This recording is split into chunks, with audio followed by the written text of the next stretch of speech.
Colonize Space Now, an ebook by Hector Vladimir, Part 1, A Few Rationales for Colonizing Space. This book was written in June 2015.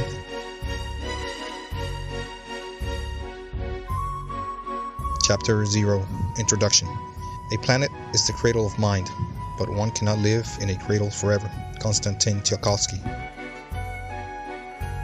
Colonize, occupy, inhabit, move into, immigrate, live in.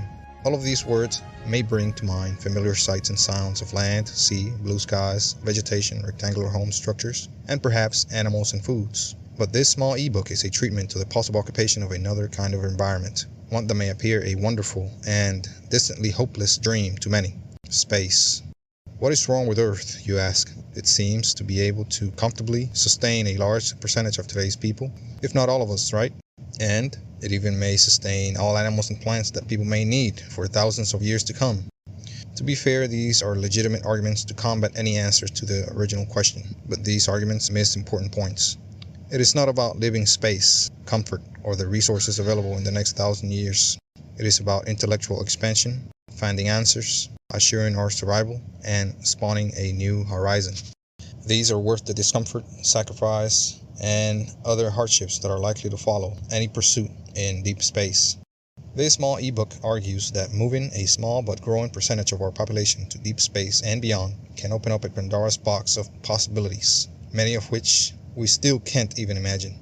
But for those possibilities that we can imagine and are even likely, this ebook is an attempt to briefly showcase those.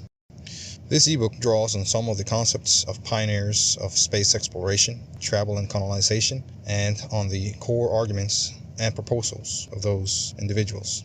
And this ebook will bring some of those older arguments to modern perspectives when possible, and include some other rather original arguments that may have been missed by space colonization pioneers. This work is by no means a technical manual of how to colonize space, nor is it a blueprint of the technologies required to do so. Such undertaking would require a miniature space program. Instead, this ebook is 1. An overview of some important arguments for space colonization, 2. A brief view of space colonization proponents and propositions, and 3. An overview and critique of those propositions. Some of my critiques will be embedded throughout the ebook and will bring up the pros and cons of each proposition or concept discussed. Also, I attempt to gauge how likely others and my propositions are to materialize given the necessary support. Lastly, this 3-part ebook focuses on the elementary concepts of space colonization proposals, such as ship and habitat designs. The permanent space presence or space colony I advocate in this ebook is a relatively modest one. Unlike the monster space colonies called for since the mid-1970s, I support an initial colony of modular construction, primarily for manufacturing and research. My space colony would house many hundred space folk who work and do research in space. The colony would be large enough and capable of large-scale manufacturing for a variety of projects, space construction or manufacturing projects. This colony would support our deep spacecraft, power stations, and other more advanced space colonies. Here, I attempted to separate current facts from distant dreams and broadly place our civilization in the current context of space colonization, highlighting what we can achieve now. I believe this ebook offers a great introduction material for those interested in the colonization of space, deep space travel, related technologies, and career fields. It should provide a jumping-off point for further research and discovery. Chapter 1. Why Space? The only source of knowledge is experience. Albert Einstein. A legitimate, simple, and brutally probing question is, why bother? Before I begin to answer, try asking the same question to many of the things you already enthusiastically do, and at many instances you will find them hard to answer satisfactorily. Why do you learn? Why do you watch TV? Why do you earn money? Many seemingly necessary acts may be hard to justify when thoroughly investigated. For example, why learn? Simple, to know more, right? Well, that's not a thorough answer.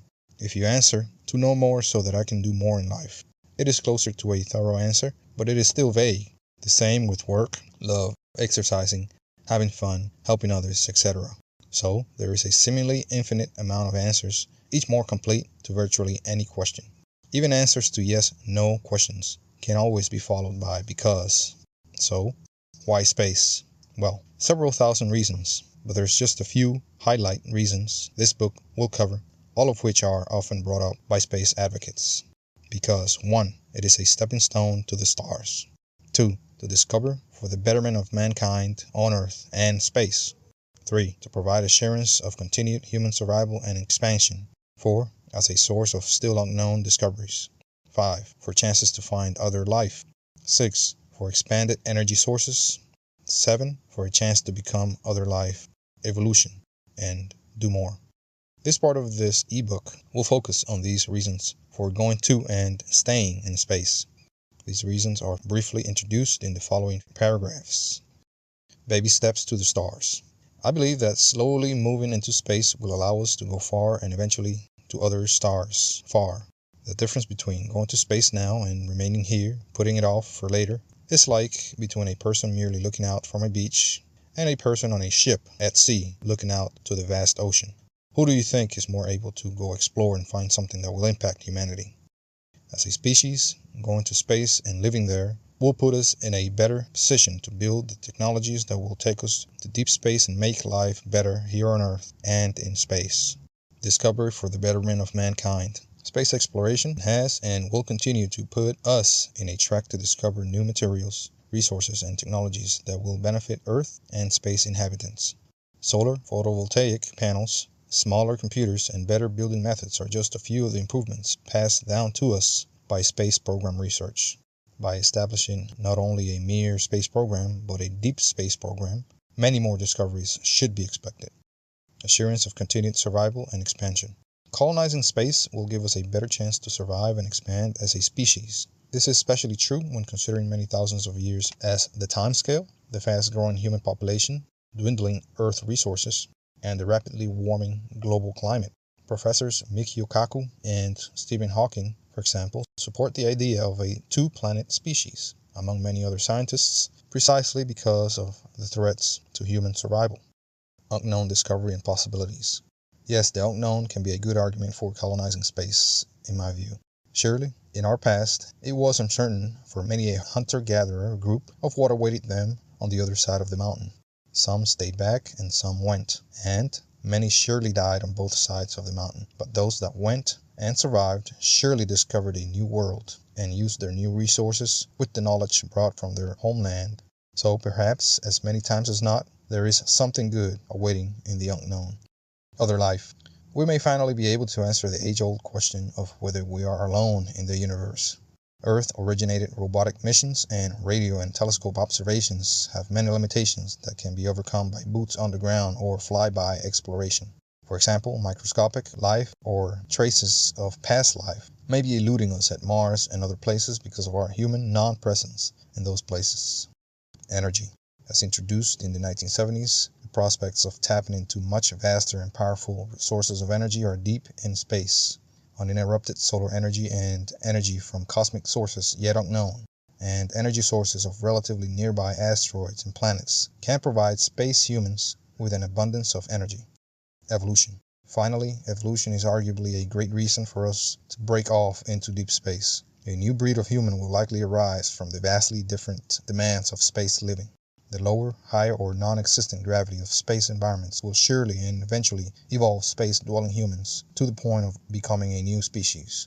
Diet, air pressure, and radiation levels are just a few of the many other factors that may evolve humans to a separate species.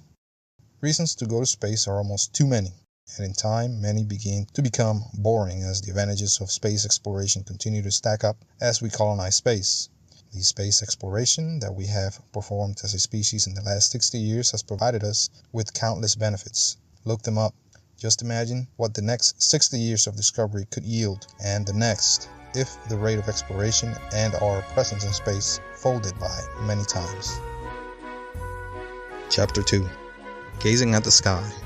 The beginning is the most important part of the work. Plato. Since recorded history over 5,000 years ago, people have studied the skies above them. Surely the study of the heavens occurred, albeit in a simpler manner, many thousands of years before that. As many animals are drawn to the moonlight, and moved by other signs in the sky, such as thunder, rain, stars, comets, eclipses, etc. So we were moved to study the sky and try to understand it.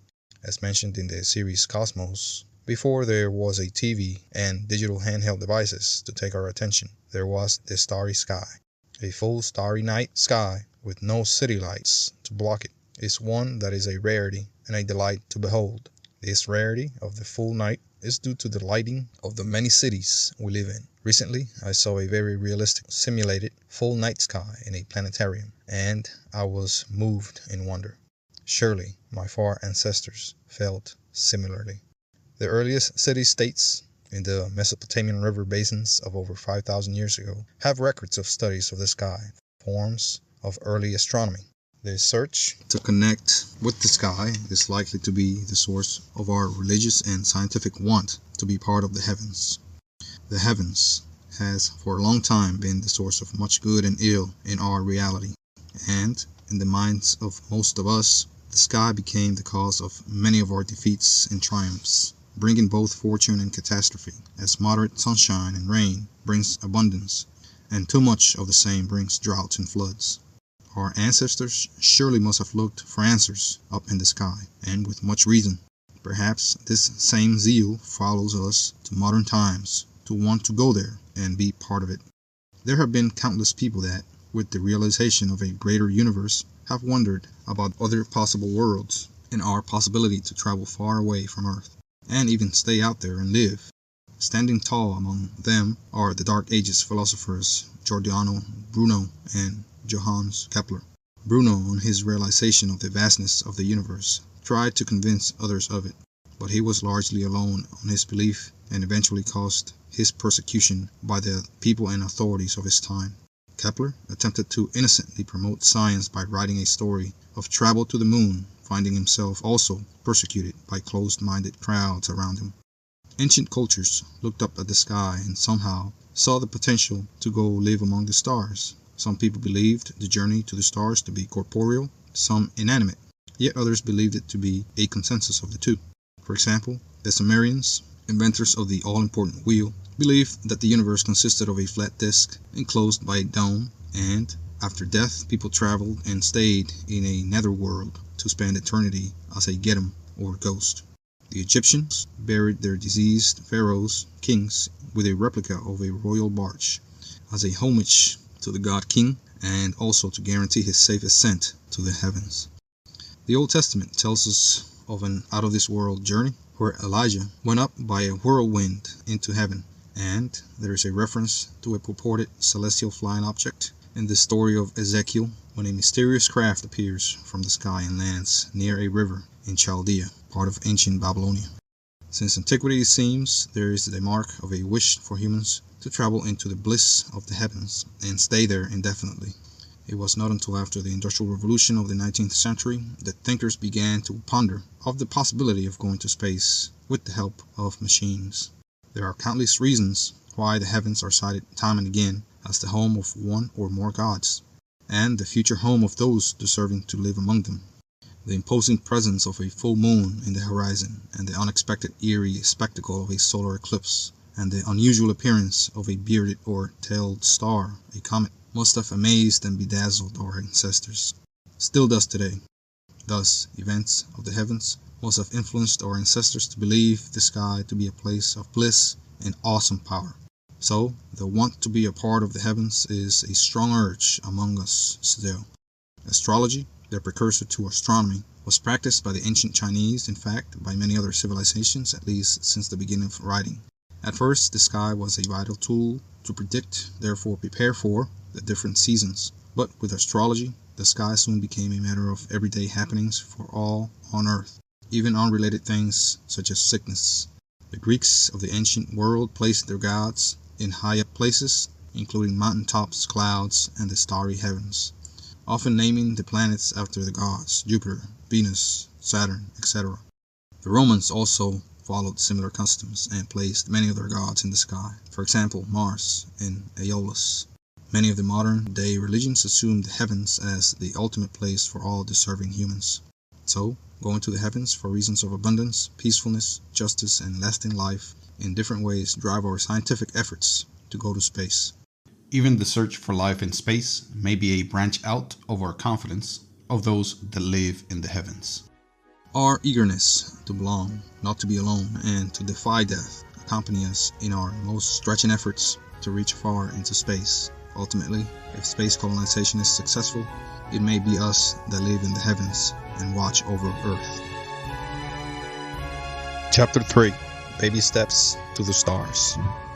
The true sign of intelligence is not knowledge, but imagination. Albert Einstein.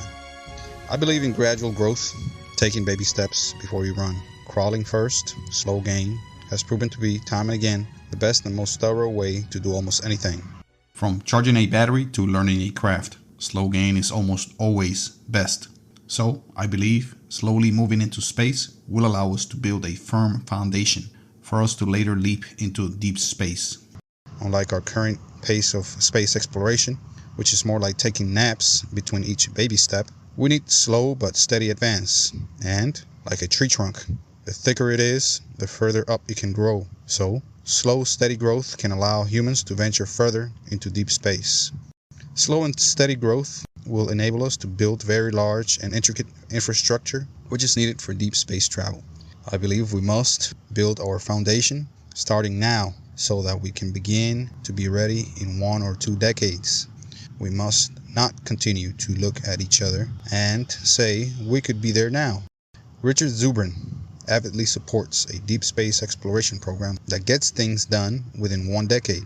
But Zubrin's plan is just the start of a long and steady effort to colonize other worlds. It may seem a bit pretentious to claim that a baby step is actually establishing space colonies, but if the ultimate aim is star travel, space colonies surely are baby steps. In a broad view of space colonization, space colonies are only the beginning of our efforts. Initially, space colonies, I and others advocate, can either orbit around Earth or be on the ground of a solar, lower gravity moon or planet. We must colonize space to be able to expand beyond our solar system, because Earth's gravity makes most every space pursuit many times as hard and costly. Gerard O'Neill and a variety of other Ivy League and NASA scientists performed a study in the mid-1970s about the feasibility of space-based habitat. During the study, it was found that Earth is actually a pretty inconvenient place for a rapidly expanding technological civilization.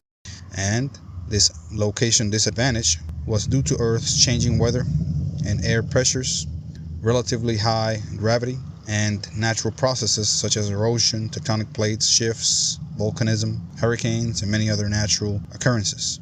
Examples of these natural processes are the 2004 and 2011 Northern Pacific tsunamis and the 2005 tropical hurricane Katrina, all of which caused large numbers of deaths and many billions of dollars in damage and the destruction of infrastructure that will take decades to rebuild. It is counterintuitive to call our home, Earth, as inadequate for progress. After all, we evolved to comfortably live on its atmosphere exclusively, right? For example, if you go up the Earth's atmosphere only a few miles and down a few meters from the surface, it is naturally uninhabitable. So, living on the Earth's surface would appear to be the best option for any human civilization. But not according to the 1975 summer study. The study's findings are easy to understand when posing the question just a bit differently. Under what circumstances can a technical civilization advance most unimpeded? The answer? Not on the surface of the Earth. For example, if you had Earth humans and space-based humans as 2 separate civilizations with no contact with each other, and both had all the resources needed to advance technologically, which civilization do you believe would outpace the other in strides? In basic terms, the 1975 study found that it must be the space-based civilization. All of the artificial conditions provided in an advanced space colony would be specifically designed for human comfort and the optimal technological advancement for that human civilization, thus virtually allowing for advance in all areas at neck-breaking speeds. Space colonies would have a completely controllable atmosphere, high technology, and a lack of gravitational pull where needed. These and the dwellings purposely built structural shapes which would mostly depend on use, would contribute to technological advance. In fact, advance would not stop in technology. It would likely spread to other areas of civilization like art, health, economics, culture, etc. Advance in other areas would be possible because of the rapid advance in technology. I believe a space colony will act as a jumping-off point to better everything. Space colonies would be irreplaceable locations for manufacturing spacecraft, processing raw materials, and manufacturing many types of goods for space and Earth. For example, the 1975 summer study proposed space colonies primarily for the manufacture of space-based energy plants or power satellites, PowerSats for short, which would work with solar light concentrators to produce usable electrical energy. Manufacturing uses for space colonies could be near-perfect ball bearings, high-quality crystals, semiconductor wafers, 3D printers, and a variety of other products. The 1975 summer study based the existence of space colonies as power plant manufacturing facilities, which at the time began to appear as a viable way to prevent another U.S. energy crisis. Today, with renewable energy technologies able to completely replace the use of fossil fuels, the rationale to spend perhaps several $100 billion on an exclusive Earth orbit-based energy factory or factories is hardly justifiable. But a much more cautious start to space colonization, for the variety of reasons presented in this part 1 of this ebook, makes the effort much more attractive. Here I attempt to lay out in basic terms a relatively modest proposal to permanently place humans in space, a presence with multi-purpose manufacturing and habitation colonies. I believe such prospect is likely to open up a Pandora's box of opportunities in space travel, energy manufacture, advancement, discovery, technologies, and who knows what else. Chapter 4. Discovery. We can easily forgive a child who is afraid of the dark. The real tragedy of life is when adults are afraid of the light. Plato. An important reason for establishing a presence in space, in addition to exploration and manufacture, is to push our intellectual limit. I believe this to be a human necessity to keep our technical prowess alive and improving. In other words, we need to continue discovery for the betterment of mankind. Just as an animal becomes unable to thrive if removed from its wild habitat, surely the same awaits humanity if not provided with fresh challenges and learning. I believe that, as a species, we have conquered most of the challenges of survival here on Earth with few exceptions, and we have surpassed many social and technical problems, although many more need work. Nevertheless, space colonization would provide us with many more new challenges that would push our intellectual capacity towards virtual limit and even help solve some problems that may have daunted us for ages. Examples of the problems we may learn to solve are cures for terminal diseases, surpass violent tendencies, and eradicate poverty and deprivation. Higher technology and the presence of large challenges have historically improved the quality of life of an increasing number of humans. Richard Zubrin, the famed scientist that founded the Mars Society, advocates the idea that without a new Apollo-like challenge, humans are doomed for intellectual decay. Examples of stagnations that may have contributed to civilization collapses are many, and include those that seemingly could not adapt to new challenges or provide new challenges for their peoples. Among such failed civilizations are the ancient empires of the Egyptians, the Greeks, the Romans, the Aztecs, the Mayans, just to name a few. These are traditionally considered failed civilizations because they broke up into different identities or their populations were nearly exterminated by invaders, human or natural. Intellectual challenges can instigate tremendous advance in one or more fields. As examples of this phenomena, consider the following. 1. The Manhattan Project brought the benefit of the nuclear spacecrafts and nuclear power plants that we see today, in addition to the atom bomb, of course. 2. The Apollo space program, whose legacy extends to the latest Mars robotic missions. 3. World War I and World War II. And, of course, the Cold War, where many technologies were spawned or rapidly advanced, such as the airplane, the radio, radar, automobile, the computer, the internet, just to name a few. Historically, human struggles, pandemics, pollution, conflicts, and even energy crises brought about intellectual challenges that led to the formulations of ways to combat problems. For example, the vaccination of polio, the banning of CFCs to protect the ozone layer, the social reforms of the 1960s here in the United States, and the development of alternative modes of energy to replace fossil fuels. Therefore, it seems that humans, now and then, need a little push, a jolt, to accomplish great things with some efficiency.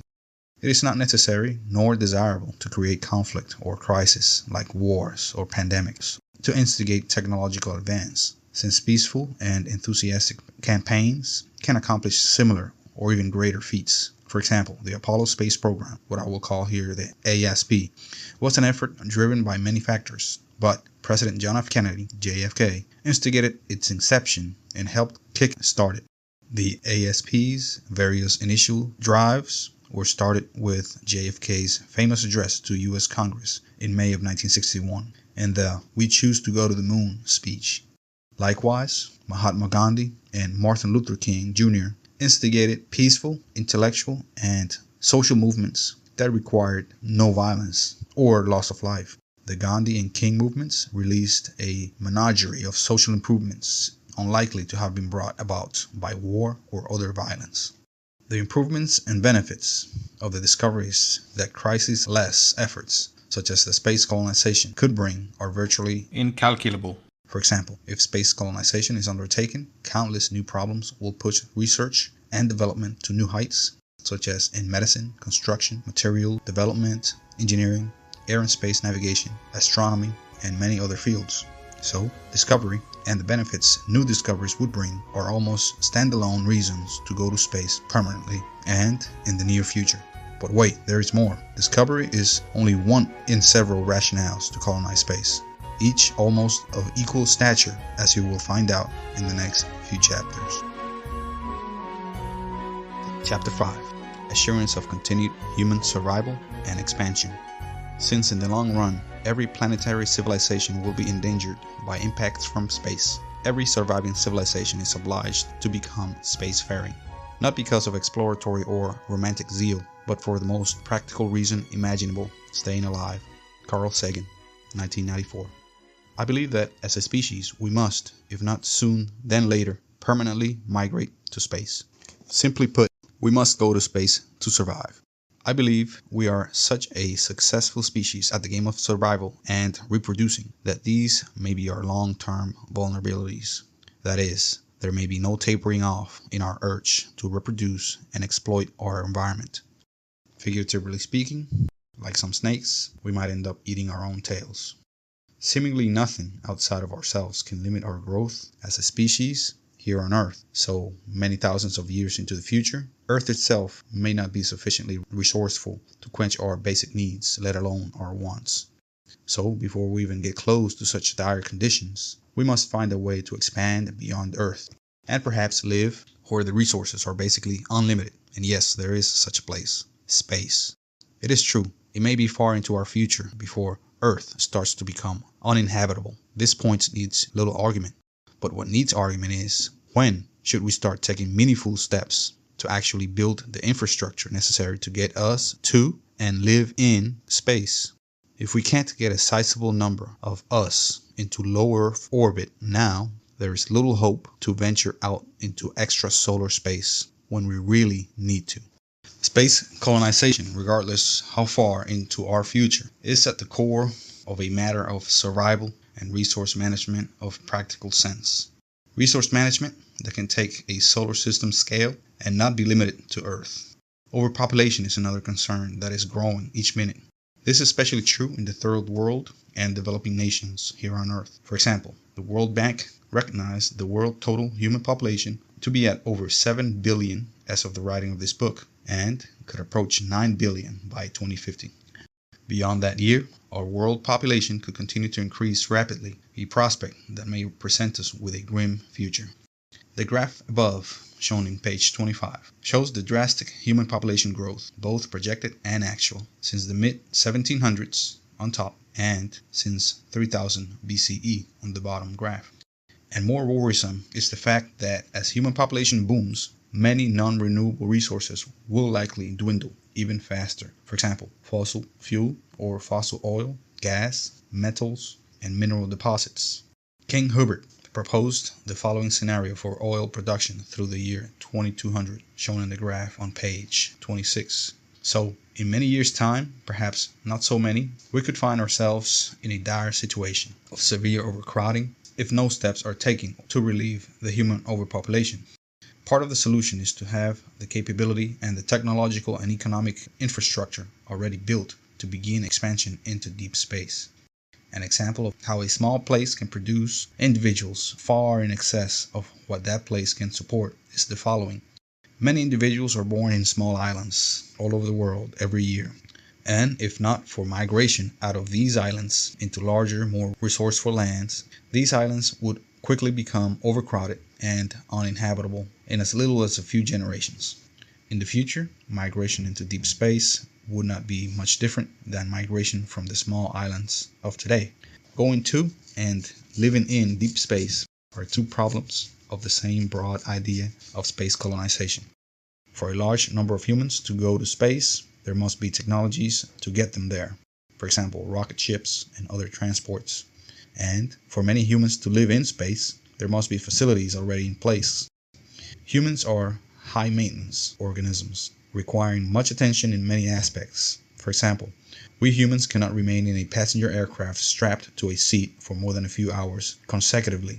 Even during a short trip, the lack of movement is uncomfortable and even harmful. For a push such as space colonization, practical and comfortable transport technologies would need to be rapidly developed. These transport technologies would have to be of large enough size to accommodate large number of space-going peoples, which would satisfy the definition of space colonization. Additionally, the arrival and stay of these peoples' living facilities would need to be built to comfortably support a human population and maintain their health and interests in all areas. Space transport and stay technologies need to be seriously and rapidly developed if and when deep space colonization takes place. For this mammoth effort, a long-term and resource-intensive investment would be necessary because of the scale of such project and its importance. I propose not to wait and to start to colonize space in the near future.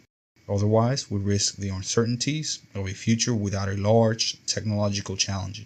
Not to mention the threat of growing resource, environmental, and human population problems. Deep space offers an unlimited amount of natural resources of raw materials and energy to feed and expand an unmeasurably larger human civilization. Today, I believe there is a dimly visible upper limit in our overall potential here on Earth. This is evident when considering the limited hard access and scarce resources of Earth. This trend will continue, where energy and resources will take larger amounts of energy and resources to obtain. Scarcity will only continue to grow and harm us as a species. Jack Fresco, the creator of a new social system that utilizes the Earth's resources intelligently, the Venus Project, advocates this point. Fresco also agrees that scarcity creates abhorrent human behaviors like abuse, jealousy, greed, and hatred. Fresco's approach recognizes that his system is dependent on the finite Earth's accessible resources, and that migration into space will eventually be more feasible if we better manage the Earth resources today. Richard Zubrin strongly advocates the human mind must always remain at the frontier of knowledge to remain sane and relevant. And Zubrin believes that frontier is vast vanishing here on Earth. In Zubrin's available media, he seems to imply, and I agree, that Mars should be the next target for that human frontier, both to prevent intellectual stagnation and bring about changes that will surely aid mankind on Mars and Earth. So, both Fresco and Zubrin seem to recognize the need of resources for humanity to remain healthy and to expand. Most scholars surely recognize that Earth's resources are finite, and many scientists recognize they are more finite than previously thought. In summary, I believe that with dwindling Earth resources, runaway population growth, and natural and man-made catastrophes, mankind must look elsewhere while trying to minimize and repair problems here on Earth. So, our survivability is a real concern, however remote, which should urge humans to begin seriously planning and building space colonies. Why wait for the storm to approach? By then, it may be too late to begin to evacuate. After all, there must be a destination for us to evacuate to, and we must be able to get there. Chapter 6. The Unknown, Discovery and Possibility. Little discussed reasons for going to space on a permanent basis are there still unknown discoveries and advantages that are surely to be found along the journey of space colonization. These may be little discussed because, well, we do not know much about them. But if past experiences have any to teach us, it is these unexpected benefits that are usually found during times of rapid development and or community struggles. For example, the Apollo space program, a national struggle, brought about many advances in medicine, propulsion systems, communications technology, and even clothing and foods. And the efforts of World War II brought about technologies for nuclear power and the embryo of computers and the internet. Although these and other advances were not solely conceived by these mentioned efforts, they surely were a primary product of such. Likewise, I believe that an effort such as the unification of a world through such undertaking as the colonization of deep space will surely bring about a plethora of yet unknown beneficial discoveries. We cannot predict all the discoveries space colonization will bring, but we can surely have some expectations, especially in directly related fields like medicine, manufacturing, navigation, propulsion, energy, computing, biology, life sustenance, and earth and planetary geology. Many other areas of scientific, social, psychological, and biological interest are likely to emerge and benefit mankind, all from space colonization efforts. The reaction of organisms, including humans, to microgravity is well advanced through the last 6 decades of studies, both in the International Space Stations and the space programs. But microgravity and its effects will surely continue to be studied prior and during deep space colonization efforts. We should not take any planned steps necessary for such a giant leap as colonizing deep space, as we have done so far. Our possibilities in space colonization should be thoroughly studied and weighed for options before any commitments are made. Despite our plans, as we have learned, there will be surprises, both good and bad. And the good surprises are, in my view, worth the effort of pushing our boundaries as a species. With careful planning, consideration, and some luck, the bad surprises will remain minimal. In my view, going to deep space permanently for the benefit of yet to be found benefits should be on any list of reasons to finally decide to colonize space. Chapter 7.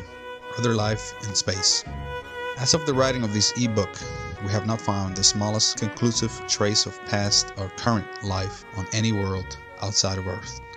However, we have found life in many places where we previously thought life could not persist. On Earth, extremophiles, organisms so tough that they can survive extreme heat, cold, and even airless environments like space, have been found. So, our definition of life supporting habitats have changed. We also have found a Martian rock here on Earth, which contained inconclusive but compelling evidence of possible past life on Mars. For these and many other reasons, scientific and wishful, have driven a large group of our species to conduct a painstaking search for life in other worlds. Missions to Mars aim to search for life and other things outnumber the same type of missions to any other place in our solar system by manyfold. And since the 1970s, using robotic craft and rovers have landed on the surface of Mars many times more than any other celestial body. Arguably, all of the Mars landings have had as a principal goal the search for evidence or conditions that may support life. Why? Well, part of the reason may lie in our deepest yearnings and nature as humans. Space is big, really big, and we humans are relatively tiny, even when looked as a whole planet community. So, we naturally would find comfort, I think, on not being alone in this great vastness called the universe. Also, we tirelessly look for that intellectual challenge spoken of in an earlier chapter. But more importantly, finding life or evidence of it would open up a Pandora's box of other problems, implications, questions, and all. And these, many of us humans cannot wait to bring about. There's also a perspective that we yearn to answer. If life is found in another world and separate in origin from life on Earth, then how many other worlds may harbor it? How different and alike might it be? And if so, how did it come about? If ever found, other life need not be advanced, intelligent, conscious, or Earth-like. So our very definition of life may be changed by such discovery. It is difficult, I am certain, to define life here on Earth with much accuracy. For example, a layperson in biology would have trouble picking out life in countless variety of species here on Earth, from virtually motionless organisms in the bottom of shallow seas and forests to microscopic varieties only normally seen when packed in the millions. If green movement, eyes, a brain, or even a heartbeat does not define life, then what does? These are difficult questions to answer here on Earth, let alone on an alien world. But although space explorers currently look for life through a narrow view, this view may quickly be widened by the colonization of space and deep space travel. So, the search for life and the improved chances of finding it, past or present, are an important part of a body of reasons to colonize space. Chapter 8: Power from Space. In the mid-1970s, Gerard O'Neill and a group of other NASA scientists proposed building gigantic Earth-orbiting human colonies for the primary and initial purpose of building space-based power plants, or power satellites, PowerSats for short.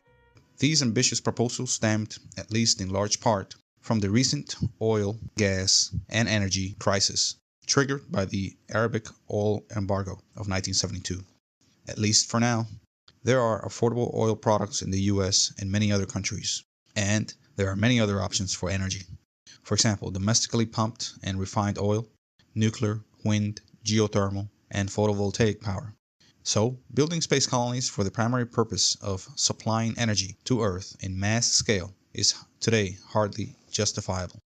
In the mid-1970s, O'Neill and colleagues did not envision the proliferation of solar energy that we have today, and remained convinced that solar light concentrators were the best type of solar energy harvesting method. Photovoltaic power generation in space is a proven technology that has been used since the days of Skylab in the mid-1970s. Photovoltaic power generation is the production of electricity from sunlight using special solar cells. Additionally, solar cell production has proliferated since the mid-2000s for widespread Earth-based use and has traditionally been a primary source of power for most space satellites and the space stations. Energy production from solar light concentrators, photovoltaics, and the possible access to deposits of coal, gas, and other fuels is a top reason for space colonization for obvious benefits. From an Earth perspective, it is hard to appreciate the amount of power that could be potentially produced in deep space. Gigantic solar arrays assembled on Earth orbit could receive many times the amount of solar energy of ground-based systems. Plus, the cold nature of the vacuum of space allows for much better efficiencies and electrical conductivity. The way to transmit power back to Earth from arrays on Earth orbit is a technology that exists now and only needs further development. Wireless power transmission has been a reality here on Earth for many decades, as radio and microwave wireless power is routinely used by commercial, public, and military industries the world over. High power and efficient wireless microwave electricity transmission through the long distances between the Earth's surface and Earth orbit are thought to be a technical possibility by a number of experts. And the high-power space wireless transmission technology's rapid development would make space-based solar power plants an important reason to build a permanent space colony. Although power production would not be, by a long shot, a sole reason for space colonization, it is a primary prerequisite for any spacefaring civilization. Further into deep space, like the moon and the moons of other planets such as Jupiter and Saturn, and asteroids and planets, there are open doors for vast energy resources, like high-grade methane gas, alcohol, and hydrogen. But technologies to reach those energy taps and efficiently exploit them can almost exclusively be accomplished through such permanent and advanced space structures as orbiting space colonies. Lastly, to achieve such levels of technology as to exploit the solar system's energy resources outside of Earth's orbit requires a spacefaring civilization able to move vast amounts of material through millions of kilometers of space. A civilization that could start with the building of relatively modest startup space colonies in the very near future. Power generation in space could take a non-solar route. Extraction of fuels from asteroids, moons, and perhaps other solar systems. Extraction of liquids and gases from other worlds, like the Saturnian moon Titan, is a fuzzy but visible possibility. Titan and other worlds have vast amounts of methane and other energetic gases. Many metals, precious liquids, and gases also exist in a countless number of asteroids in our solar system alone. However tantalizing reaching, extracting, and bringing any of these energy materials back to Earth this is still unfeasible. A round trip with current rocket power would cost far more than the small amount of material brought back for Earth use. Nevertheless, orbiting colonies would change the game, since they don't have to come back to Earth and attempt to make a profit on gathered fuels. Space colonies can use gathered energy resources locally, expand, and keep moving if desired. For example, a space colony can travel to Titan and orbit the moon as long as necessary, quenching perhaps most of their energy needs with the moon's vast resources. The same could occur in orbits around the large asteroids and even planets like Mars. In short, space power generation will be a necessity to maintain space colonies and any deep space program on Earth or on any other solar world. Space power generation is an important reason to go for and maintain a permanent presence in space, as only space-based crews can build an orbiting power plant in the scales discussed here. Power generation from the sun should remain one reason on the list of any space power project, as it is readily abundant to the orbit of the asteroid belt and technologies exist for its harnessing today. The collection of liquids and gases from space are yet to be made feasible if the goal is to import to Earth. But with the advent of orbiting colonies, local use of any available energy resources would make tapping into an energy-full world a feasible and awesome prospect. Chapter 9. Human Evolution in Space. Space exploration should be considered primarily as a biological thrust outward for the human species, and not just another step toward making life easier through a speed bump in technology. Ward J. Haas, 1996.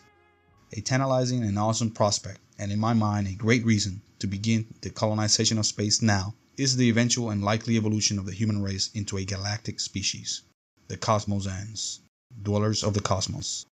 On Earth, organisms' evolution is driven by environmental demands, sexual selection, and genetic pressures, mutations, over relatively long periods of time. Although sometimes at the microscopic level, evolution happens in matters of hours or even minutes. Likewise, given generations of inhabiting space, humans may evolve to forms hardly familiar to us now. Obviously, humans who permanently inhabit space will be under significantly different environmental pressures than Earth-based humans, and over many generations, the human genome will begin to respond to those vastly different pressures. This change may take place in small part by natural selection according to the demands of the space environments in the colonies, and largely according to artificial and sexual selection, depending on the emerging space colony's culture.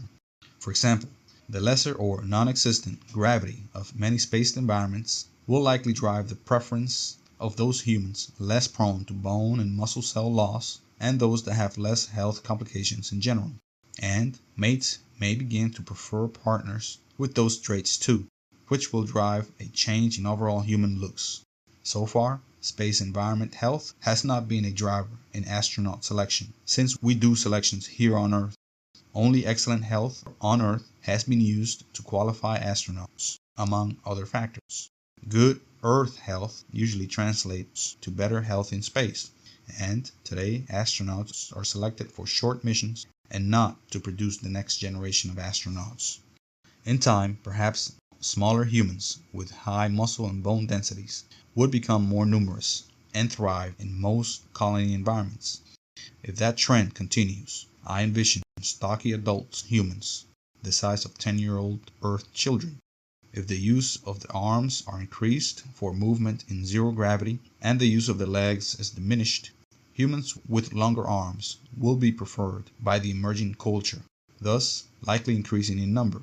Eventually, muscle-packed, long-armed, short, weak-legged humans would dominate, whose skeleton may resemble the right one on the illustration shown below in page 41.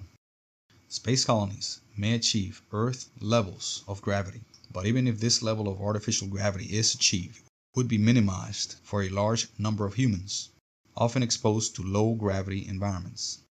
Manufacturing jobs and movement to and from colonies would be in zero or low gravity. Recall the 1975 summer study. Technically, a civilization without gravity would surpass the one with gravity. Also, Moon and Mars bases would have only a fraction of the Earth's gravity.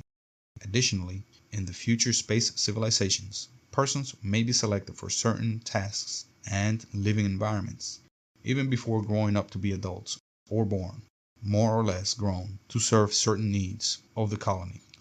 Although this sounds like labor bondage, it is likely to be a necessity of advanced future societies, thus accepted as ethical. It is worth mentioning that extreme dependence on technology would likely drive human evolution on a significantly different route than the one depicted here. Microgravity will not be the only factor to drive human evolution in space. A repertoire of other pressures will almost definitely change the human's physiology and psychology. The following are but a few of the factors that may drive rapid evolution in the human space populations, and could begin to be noticed in as little as tens of generations. Higher gravity, as in larger worlds or through artificial gravity, higher or lower radiation levels, significantly higher or lower habitation densities, crowding, higher or lower levels of psychological stress, and surely many other factors. There are a few studies out that predict the fate of human looks in the future. One was conducted by researcher Nikolai Lon, 2013, as seen in the illustrations here below shown in page 42. Above is a depiction of humans 100,000 years in the future using an advanced computer program by artists and researchers Nikolai Lamb and Alan Quam.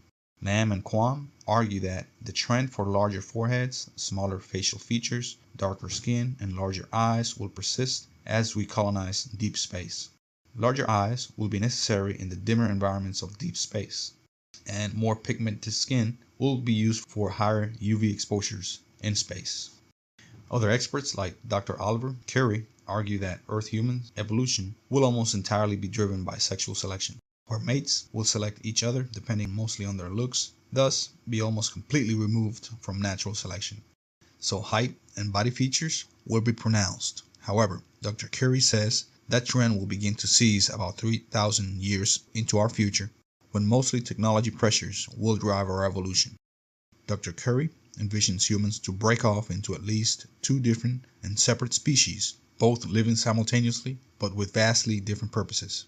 The one with more pronounced features, an elite class, and one with diminished features, a lower class, as the last two persons depicted on the picture above in page 43. Page 44 shows my depiction, the author's depiction of how a group of humans may evolve in far future low-gravity environments. The depicted are perhaps a working class of humans that would be dedicated almost entirely to the manufacture of goods in zero gravity. Again, evolution may take different routes if technology is relied upon completely or to perform work. In my depiction of possible human evolution, the trend for larger brains and eyes continues, as well as the shortening of legs for non-use and the lengthening and strengthening of the arms and hands, as they will be increasingly needed for both moving and to work. Bone density and muscle density is high enough to offset the low gravity. My proposed evolutionary path assumes the space colonization culture closely follows health and necessity demands of space environments. In short, the mind-boggling prospect of dramatic changes in the human mind and body are, in my view, towering reasons for us to begin to establish a permanent presence in space. Not so much for the thrill To witness the birth of a new species, but for the possibility of reaching further out into the stars with more assurance through our increased capabilities to thrive in space. Chapter 10. The closing of Part 1. I believe we must work toward living in space because eventually space must be our destination for both survival and advancement. Whatever our purpose, if a space habitat were established, space may provide us with the opportunity to continue our search. A search for what, you may ask? Well, take your pick. And whatever thing or topic you choose, it can surely use advancement or development. And advancement and development is what space colonization is all about. If not my arguments, perhaps those big names will bring some credit to space colonization. Konstantin Tsiolkovsky, one of the pioneer thinkers of modern space exploration, once said, "The Earth is the cradle of mankind, but one cannot remain in the cradle forever." Carl Sagan, an immensely influential American scientist, supported the exploration of other worlds, although with cautious, methodical, and gradual steps toward colonization and responsible manipulation of inhabited worlds. Also, Richard Zubrin, another influential American scientist, advocates the colonization of Mars to prevent what he calls intellectual stagnation here on Earth. These and many other great persons, including non-scientists, as you will see in later chapters, support the idea of extending human reach and life beyond Earth. The reasons are almost as varied as the people that support space exploration. So where do I start? Well, as covered in Part 1 of this ebook, discovery, survival, the unknown, power, other life, and evolution are my most pressing reasons for colonizing space. But there are many more. Many people oppose the view of space colonization as too dreamy, far ahead, or even absurd. Those who are against space exploration may argue that we have too many unsolved problems here on Earth to fund a space program, let alone consider establishing human habitats outside of Earth. But is there hope all problems will ever be solved for us to afford to put off advancing space? And if not for space, why spend billions as a nation on continuous entertainment or fancy military armament? Ultimately, a happy medium between space exploration and Earth investments must be reached, and advance in many human dilemmas must continue. Plus, most of the space enterprises ever undertaking had some benefit for Earth as their mission and or outcome. And lastly, who decides where that happy medium is between Earth and space? As Carl Sagan once put it, who speaks for Earth? The slowly emerging permanent human presence in space I advocate does not include sending a group of humans to outer space for them to never come back to Earth. It would be more like an increasing permanent presence with an initial steady cycling of a group of humans in and out of Earth's orbit, much like workers who go into a factory on a daily basis for years or decades. So can a group of cosmozans, dwellers of the cosmos, to be sent for 2 or 4 weeks tours. For example, space colonization can start with longer-term tours to an orbiting manufacturing plant or a habitat using affordable transport systems that go to and from space on a regular basis, perhaps daily. This would be an initial phase that would later allow actual permanent habitation of space to deep solar system voyages, and even moves to other star systems. Then, we would become true cosmozans. We have put forth a few reasons for us to begin to colonize space, and have not attempted to delve into the details of how to, when, and who would go, as I believe that any action needs rationale, and rationale needs education, thus the purpose of this simple ebook. We must go to prepare for bigger and better baby steps to the stars, for the discovery, for our survival, for the unknown, for other possible life, for energy, for our evolution, and chances to reach beyond the stars. Although we may not win a Pulitzer Prize, this ebook is hopefully a start, a spark, a gate for the interested and wondrous mind. Hope you enjoyed it and find yourself as enthusiastic as I am about our prospects in space.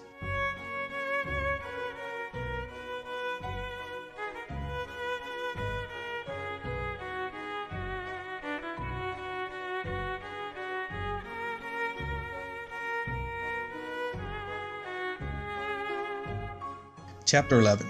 Preview of Part 2.